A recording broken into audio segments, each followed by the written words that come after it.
They fly extremely low, continuously releasing flares to avoid becoming targets for Ukrainian SAMs. As the Su-25s approach the position held by the Ukrainians, they release their entire munition load. Rockets rain down like hail, forcing Ukrainian troops to hug the trench walls, trying to survive the deadly storm of shrapnel.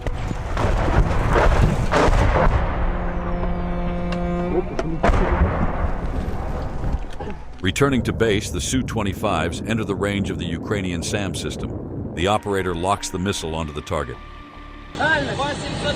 Розрахунок пуск по першому. Є сход. Приближення.